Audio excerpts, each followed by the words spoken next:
আমাদের যে পিএইচির জলে যে ক্লোরিন দেওয়া হয়, যেহেতু এটা আমাদের চন্দননগর সাব ডিভিশন অফিস, এখান থেকে দু তিনটে ব্লকে সাপ্লাই হয় ক্লোরিন। সেই ক্লোরিনের গোডাউনে সম্ভবত এটা শর্ট সার্কিটের জন্যই এটা হয়েছে এবং খুব ভয়ঙ্কর অবস্থা। দুপুরবেলার টাইমে হয়েছে বলে অনেকটা বাঁচোয়া দাঁড়ালে অনেক লোকের মৃত্যু ঘটতে পারত, যেভাবে আগুন লেগেছে। এবং পুরো মানে 50 মিটার পর্যন্ত আগুন ছড়িয়ে পড়েছে।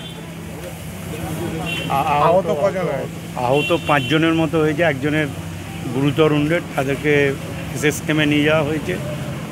ভয়ঙ্করভাবে অফিস ক্ষতিগ্রস্ত হয়েছে, অফিসের ল্যাবরেটরি ক্ষতিগ্রস্ত হয়েছে এবং স্টাফেদের গাড়ি, 4 চাকা গাড়ি, এবং আমাদের একজন প্রধান এসেছিলেন দরকারে, তার মোটরসাইকেলও পুরো ছাই হয়ে গেছে। দেখুন, এইরকম পরিস্থিতি তো বোঝা যায় না, তবে অফিসটায় ফায়ার এক্সটিংগুইশার ছিল, তারা অফিসের স্টাফ কিছুটা ফায়ার এক্সটিংগুইশার ফাটিয়ে কিছুটা রক্ষা করে।